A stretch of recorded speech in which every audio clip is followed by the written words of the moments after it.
Mungkin bila terbayangkan bentuk rupa dia apa, kita macam takut nak makan. Tapi bila kita mencuba, terasa, teringin, kita buanglah rasa dia punya rupa tu apa, kita terus masuk dalam mulut. Sedap.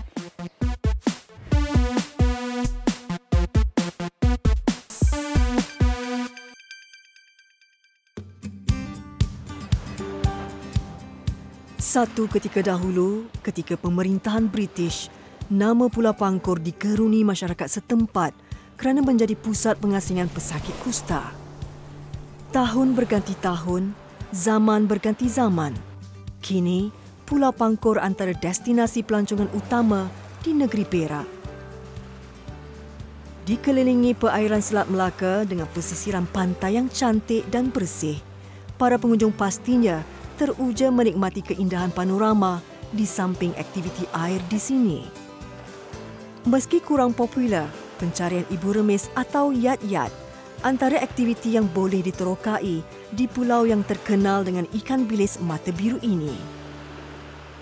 Menetap lebih 30 tahun di sini, nama yat-yat bukan sesuatu yang baru bagi Suryani Saleh. Ia jarang-jarang dicari, apatah lagi dijadikan santapan. Namun, keseronokan mencari hidupan marin itu timbul sejak beberapa bulan lalu apabila aktiviti itu dicadangkan oleh saudara yang mengunjungi keluarganya di sini. Selalu petang tak tengok cuaca lah, tapi selalu atas daripada pukul 4 macam tu. Kita tunggu hari redup kan. Pangkor tengok kan kurang dah benda yat-yat ni. So banyak famous dekat Teluk Senangin. Kita pergi pantai Teluk Nipah apa semua memang dah kurang. Kat sini je banyak kat Teluk Kutapang. Sebab orang tak cari. Pencarian yat-yat petang ini turut ditemani adiknya Sulaiman Saleh. Pelindung bilah kipas yang sudah rosak digunakan sebagai penapis pasir. Sebelum pasir disodok, lokasi yat-yat perlu dikenal pasti terlebih dahulu dengan menguis pasir menggunakan kaki. Semasa pasir dikuis, yat-yat yang berada di bawah pasir akan keluar dari persembunyiannya. Pada ketika itulah, pasir disodok dan yat-yat bersaiz sebesar ibu jari dewasa terperangkap di dalam penapis. Selalu kita cari yang kaki je. Selalu tengok kata saudara cari yang pakai ni. Tengok lagi banyak pakai ni. Cari kaki gini lambat sikit nak tangkap lagi kan. Pakai ni. Banyak. Rasa seronok pula tengok cari banyak. Penuh-penuh dah ni. Seronok kan ni. Tolong orang cari.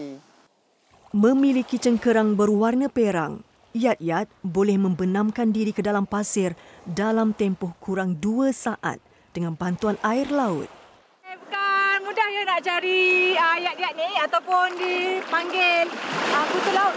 Kita perlu korek pasir yang ada di tepi pantai ni dan baru jumpa dia. Oh, basah. Oh, okey. Okey, kita dapat ada mak kau. Okey, ni apa? Bentuk kutu laut ataupun yat-yat lah kalau orang di Pangkor panggil. Dia dekat pasir yang ada air. Yang air tu apa arus dia tu bawa naik. Bukan dekat atas yang memang pantai tak ada air ni. Kalau kita tengok daripada tepi, kita cari, kita nampak dia berjalan, dia ikut arus. Kalau kita nak tangkap dia, susah. So kita kena cepat daripada dia untuk nak tangkap dia tu. Penggerakan dia kalau lambat dia akan masuk balik dalam pasir. Pada awalnya, keberadaan haiwan kecil itu sukar dikesan berikutan air laut pasang yang baru saja berlaku. Namun setengah jam kemudian, kemunculannya semakin bertambah setelah dibawa arus ombak. Menurut Suryani, antara kaedah lain untuk mendapatkan yat-yat adalah dengan memasukkan tangan ke dalam pasir. Saiz yang tidak terlalu kecil memudahkan ia dikesan.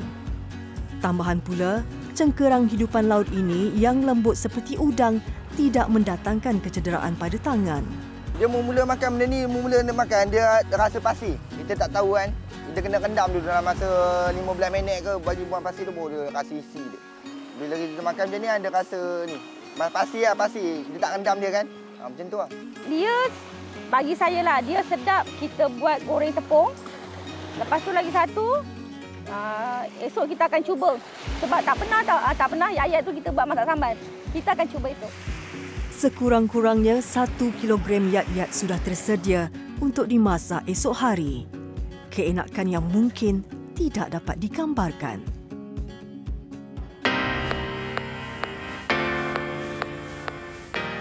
Pensyarah kanan program Biologi Marine, Universiti Malaysia Terengganu, UMT, Dr. Melissa Bieta Martin menjelaskan yat-yat atau dikenali juga sebagai kutu laut atau mole crab adalah hidupan marine yang termasuk dalam genus Emerita di bawah kategori Crustacea. Setakat ini sebanyak 12 spesies Emerita telah dikenal pasti di seluruh dunia. Spesies Emerita emeritus direkodkan dijumpai di negara-negara Asia Selatan dan Asia Tenggara termasuk Malaysia.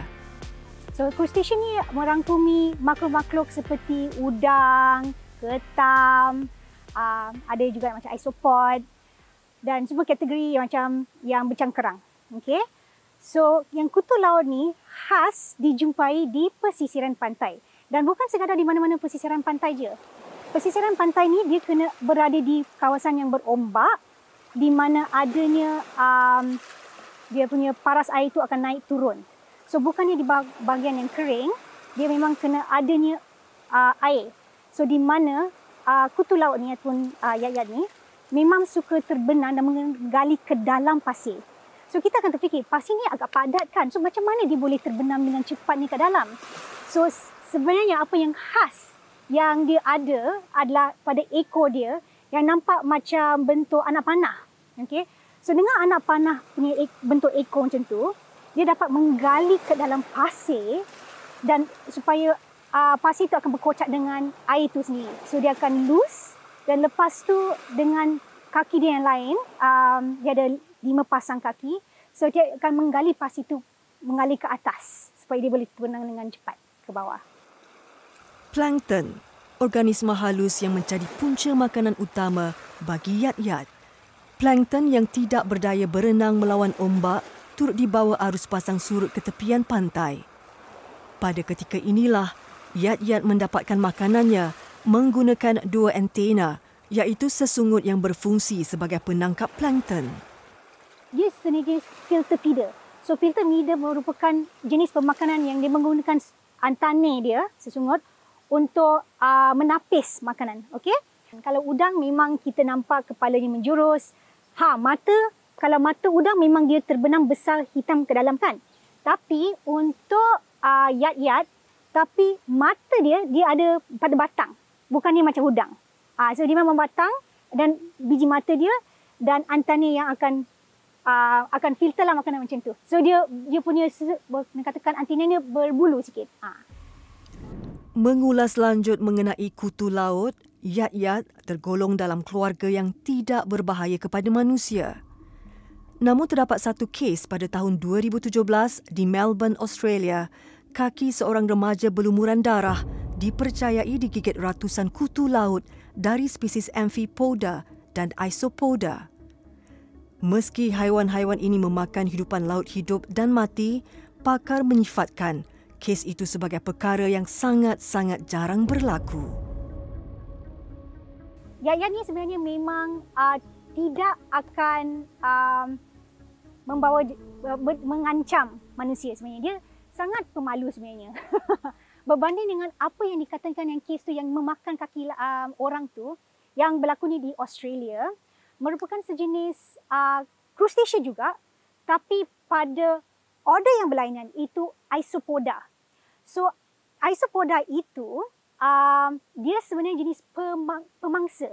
So, memang dia akan memburu makanan dia. Berbanding dengan mole crab ni yang sebenarnya adalah jenis yang saya katakan tadi adalah filter feeder, penapis, pemakan penapis. Selain itu, kat pesisiran pantai sebenarnya mungkin orang akan terkeliru dengan kutu laut yang lain. So, kutu laut yang ada di batu-batuan, dia selalunya nampak kegelapan, kecil. Memang ada 2 antena sama, tapi antena kat belakang pun ada. Dan dia memang nampak sebiji macam lipas, cepat bergerak. Tapi di atas batu-batuan.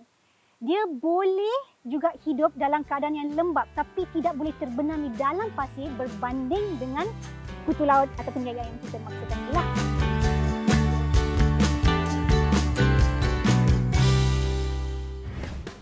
Mula-mula memang tak tahu nak buat apa. Diorang cuma cakap suruh masak je. Bila tengok bentuk dia tu, cuba untuk buat goreng tepung. Bagi diorang makan, saya hidang. Tak sempat 5 minit, habis.